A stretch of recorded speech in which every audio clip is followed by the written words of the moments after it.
sunshine in my soul today, more glorious and bright than closing in earthly sky. For Jesus is the light. There's sunshine, blessed sunshine, where the peaceful, happy moments roll. When Jesus shows his smiling face, there's sunshine in my soul. John Jones has been an inspiration to so many folks in the Church of the Brethren and the local community. He was a volunteer worker in Brethren Volunteer Service in Northern Ireland during very troubling times. He and his wife Margaret served at Camp Myrtlewood in Oregon as camp managers for 3 decades.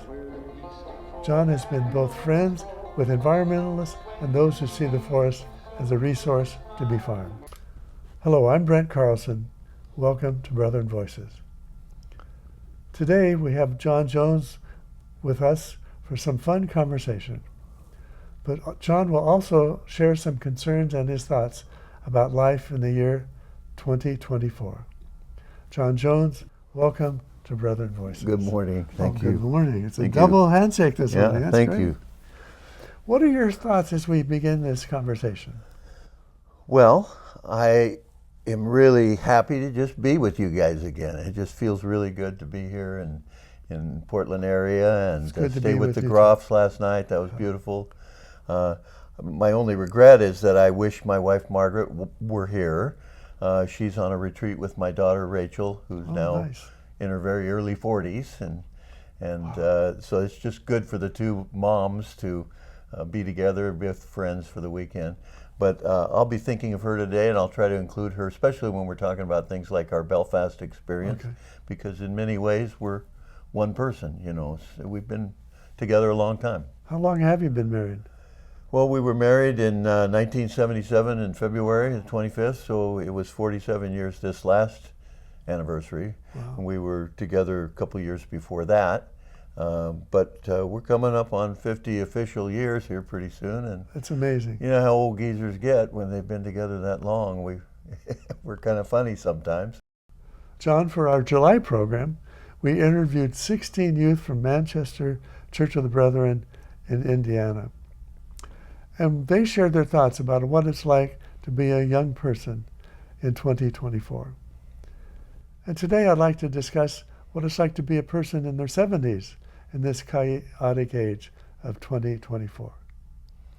Well, I might begin just by saying that I am in my 70s. I turned 73 this last March. That's why we picked you for the interview. And I was, was born on the 15th of March, the Ides of March, and you know, and Shakespeare's play of Julius Caesar says, "Beware the Ides of March." So I always joke with people, when you're around me, just watch out, because I came around on the Ides of March. But it feels really good to be 73 when I consider the alternatives.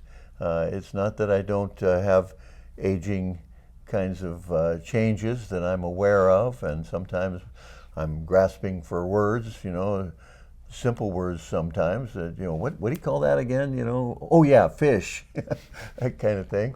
But I'm just happier than the dickens to be alive and to be able to love people and be loved by people. And as I grow older, you know, I'm kind of thinking that's really what it boils down to, is loving and being loved. And I just want to do as much of that as I can for as long as possible. And I'm not afraid of, you know, leaving this old earth kind of idea. But while I'm here, I want to do the best I can.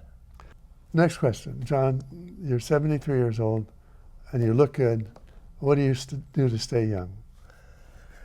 Well, that's a good question. I mean, there's physical things, of course, but there's spiritual things. I got one that is both for me.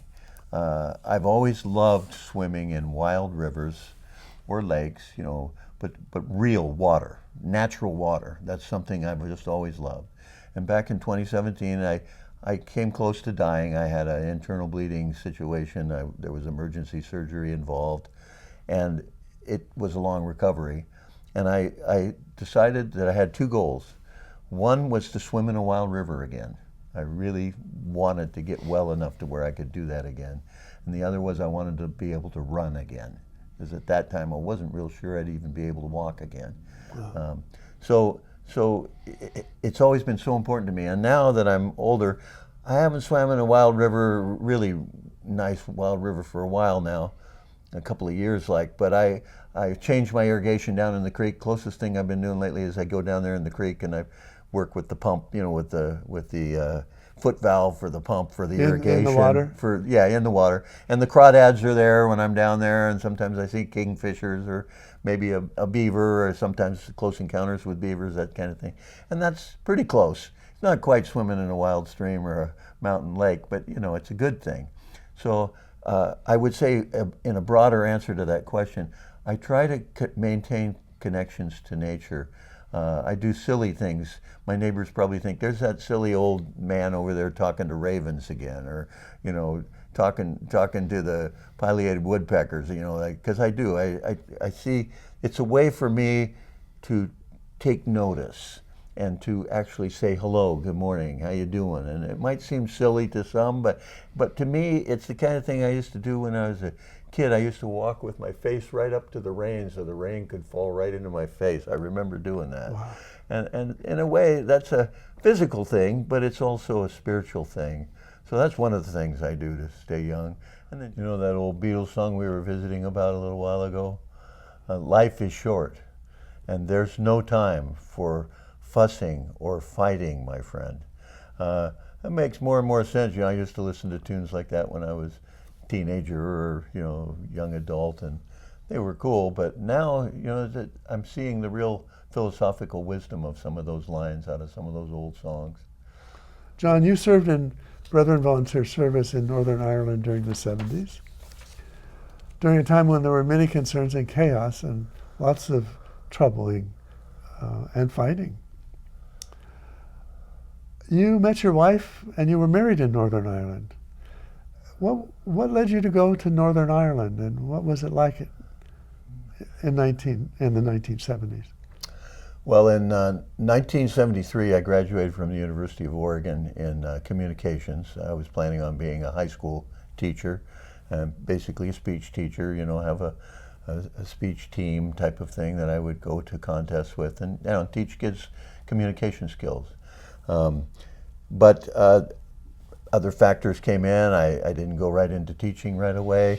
I worked various jobs here in Oregon for about a year. I worked unloading fishing boats down in Charleston. I worked in a steel fabrication shop for a year with, journeyman welders and pipe fitters and folks, and I was thinking of joining the pipe fitters union, and the guys in the pipe fitters really wanted me to join them. And I thought, well, that's great. Pipe fitters are great guys and good work, good honest kind of work, and union and values I had. And then I thought, but I just finished my college degree. I haven't used that yet, So I started thinking of Ireland because I had an interest in Irish history, and I was pretty up on what was going on over there with the Troubles. And I really didn't plan to go to Belfast. I figured they had enough troubles without me, but I wanted to go to Ireland, and I kind of had a notion of getting a job on a fishing boat and learning how to be a fisherman for one, and helping fishermen do their job. And I actually met some fishermen in the west of Ireland. At that time, I was a young hippie guy hitchhiking around, and by happenstance, I look at it now as kind of by grace, I ended up in Belfast, and I won't go a long story there, but it was 1974, November. Margaret had been there since summer, and she had come over from Switzerland. I hadn't been sent there by BVS. I didn't know about the Brethren at that time in my life. I had been a conscientious objector during the Vietnam War. I met Brethren volunteers there, and I got a teaching job there. I was actually a school teacher for a while. And then one thing led to the next. I ended up moving out of the Protestant working class ghetto community named the Schenkel Road, where Margaret lived, after several months, and I moved up into a Catholic area that was more of a Republican neighborhood with IRA kind of influences, whereas in the Schenkel it had been UVF and UDA Protestant loyalist paramilitaries that lived there. So, you know, the whole experience of living in a community where the social fabric of civil society, you know, was torn apart was a real awakening for me. And yet in the midst of all that separation and anguish and violence, I mean, it was a violent kind of situation for sure. And families, most all families had suffered in some way. They'd lost an immediate member of their family, or an uncle or a cousin, or, you know, brother or a sister, or somebody blown up in a bomb, or, you know, just everybody in these working class communities that we lived in had been touched by the violence, because it had been going on for 5 years by that time. But in the midst of all that, there was this incredible community that we were part of. And the gift of those people, Margaret and I have said many times, their gift to us was, this is what community is. And we can talk more about that later. Was there much sharing between the Protestant and the Catholic communities, or was just one or the other? Well, by that time, there had been lots of separation. You know, at one time, the community I lived in, the Ligonier community, had been quite integrated. But by the time I lived in, it was almost all Catholics. Most of the Protestant people had moved out because they were uncomfortable, or in some cases had been forced out. In Protestant communities like the Schenkel Road, all the Catholics, I mean, there were no Catholics that lived in the Schenkel at that time that I was aware of. There were families that were intermarried. There was a family right across the street from Margaret's Agnes Street Community Center that was run by the local ministerial association. That lady and her family, she had a couple of sons who were married to Catholic women, and she had Catholic Protestant grandkids, and, you know, there were those kind of stories. It wasn't a simple case of just all the Protestants here and all the Catholics here, but for a large degree, there was a terrible separation and of civil society, and people forgetting who their neighbor was. Wow. It was not good, and yet in these situations where people are living on the brink, so to speak, and where they know the tenuousness of life, that it could end any moment, they have a tendency to live very fully. And there's oftentimes lots of joy. I saw that in South Sudan when I was there a couple different times. That it's when people are under that type of stress, they kind of realize this day is really blessed. You know, I'm really lucky to be alive, and I'm going to live fully. And so the joy was also there. Do you have a message to share with people about Brethren Volunteer Service and how much it meant to you, whether you're young or old? Is it a good program? I just had a conversation with a young man who's 20, going into college, wants to be engineer. I mean, he's very bright, very, very bright young man. And what I told him was, hey, give some thought when you finish college, or maybe even a break time where you think you need a break in between college, or just give some thought to Brethren Volunteer Service. It's an organization that is open to open-hearted people. You don't have to be brethren, you don't have to be Christian. You have to be a person who has an open heart and wants to serve others. And what I'd say that I think the key thing is, no matter how much you think you might be able to give somebody else or help somebody else or do good, you're going to get back so much more you can't believe. You're going to have a gift of life that you will be grateful for the rest of your life, for sure. So I just challenge people to think, in a way it's a selfish thing to serve others because it benefits you so much. But it's not selfish in the sense of, I've got mine and you don't have any of yours kind of idea. It's self-care. It's part of the self-care thing. If we care about ourselves, we also love others, and vice versa. Now we're going to take a break and hear about Brethren Volunteer Service.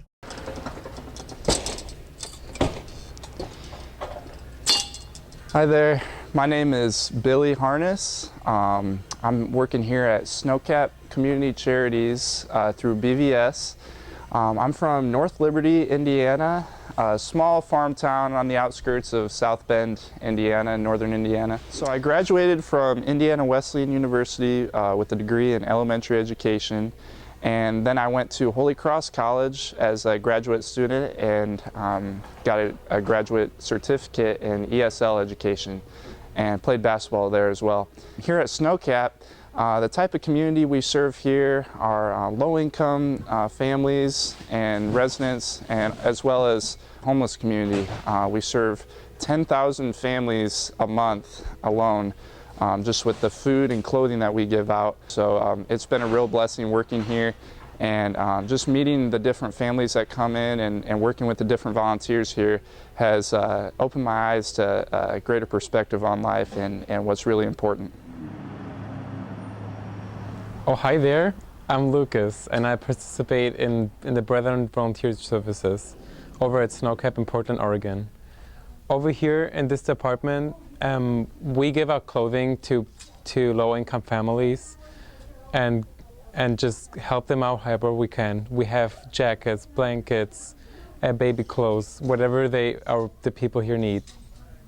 And why I started this program is because I always wanted to go into the US and do something useful too. So I looked around and I found a German volunteer organization that was cooperating with BVS. So I was really interested and started to look into it. And it just caught my attention how much good BVS did here. So I got more interested and found Snowcap, a place where people can get food and clothes if they cannot afford that. And if you're also interested in this program, you can check it out on our website, www.brethren.org. Would you say that BVS experience was transformational? Oh yes, yeah, for sure, yeah. For both Margaret and myself, yeah. It was so much of who we are today. I can't begin to express how much that formed Margaret and I both. Okay. John, following your return to the United States, you taught high school in Portland for a while, and then you and Margaret decided to take jobs as managers of Camp Myrtlewood in Southern Oregon. What led to your decision to becoming Camp Myrtlewood managers in a fairly remote area of Oregon? In fact, it's actually 7 miles from a small little town, not even maybe a town, called Remote, Oregon, which I found fascinating, and remote's pretty remote.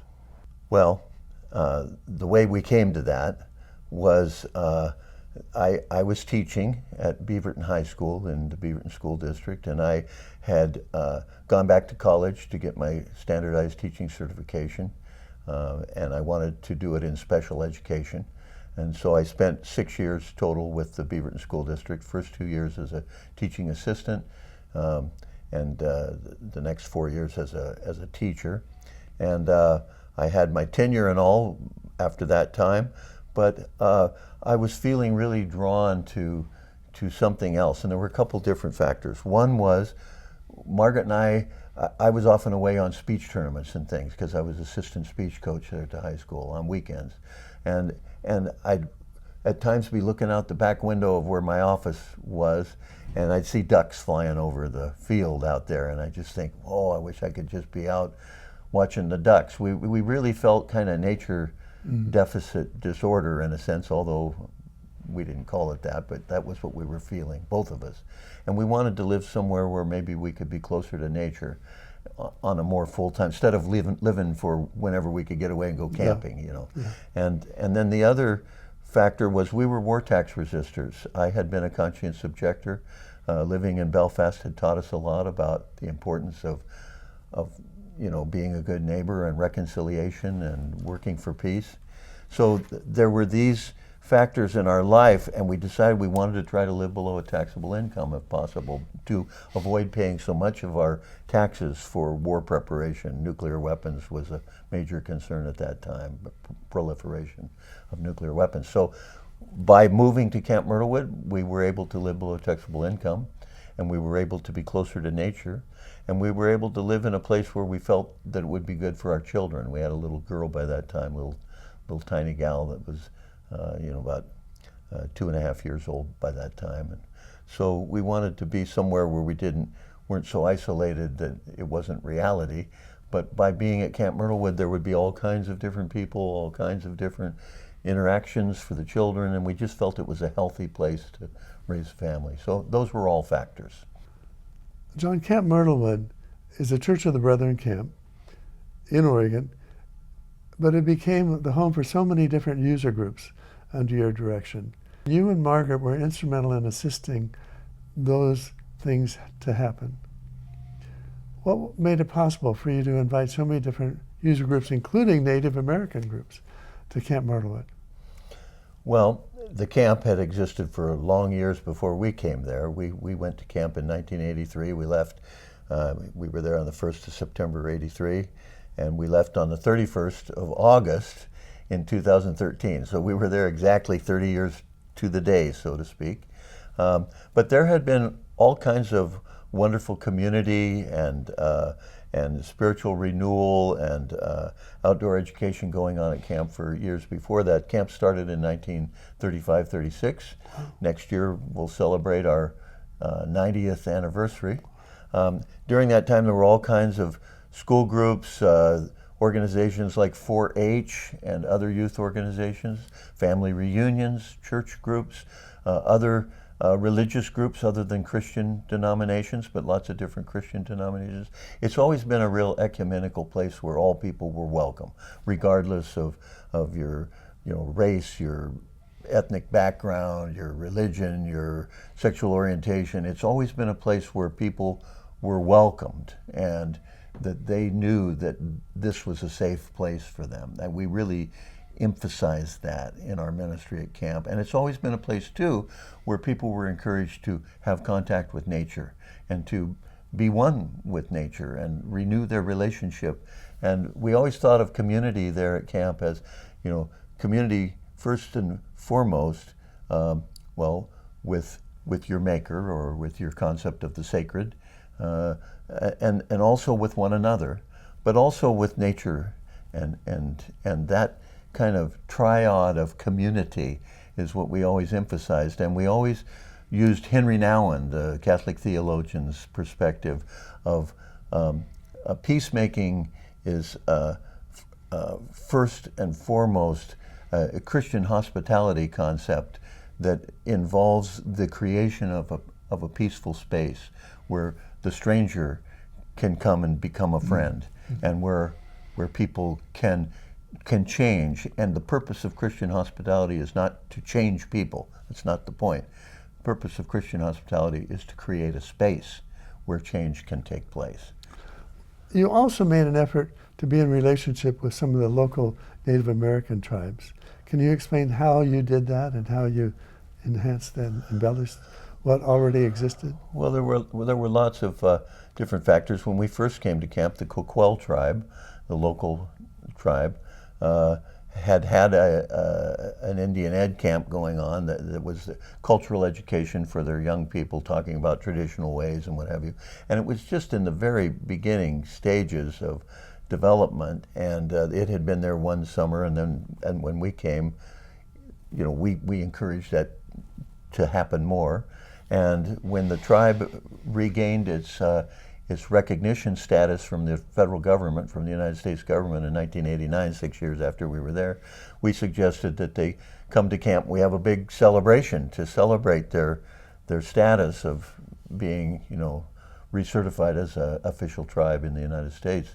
And there's all kinds of stories within that tribe, but also within the Confederated tribes, which is the Coos, Lower Umpqua, and Siuslaw tribes, Confederated tribes in our area. And both of those tribal family groups had terrible experiences in their history of being shoved off their land, of sometimes murdered, all kinds of unfair, discriminatory kinds of practices, and shipping the kids away to schools where they couldn't have their own language, they couldn't learn their own language, they couldn't do traditional types of religious interaction, sweat lodge ceremonies and things like that were banned, and those kinds of things.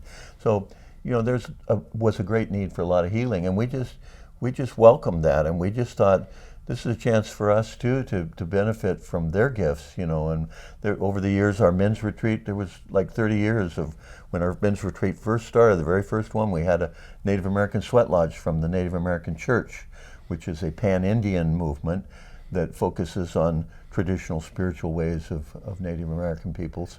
And at Camp Myrtlewood, we had a sweat lodge service every year with our men's group.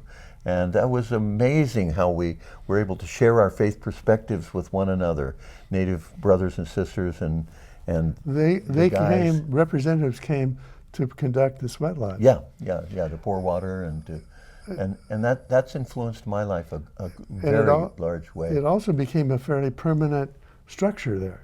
Yeah, well, we always for a long time. It was semi-permanent. We rebuilt it probably 5 times over the years. You know, It was a wicker. It was made out of willow frame, and we'd put blankets over the top, and we'd have stones we'd bring in from a fire, and then we would pour water on those stones. And it was a purification rite, the sweat lodge, and the whole idea was that you'd go in there with your trials and tribulations, and when you'd come out, you were like reborn, born again. You could go on, you could get through this, you know, you could release a lot of this concern, this worry.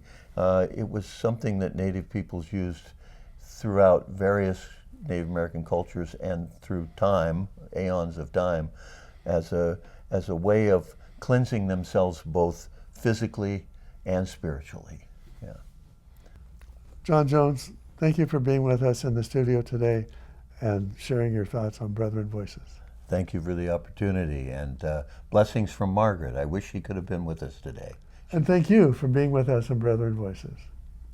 This is Brent Carlson. And John Jones, wishing you peace. Pass it on.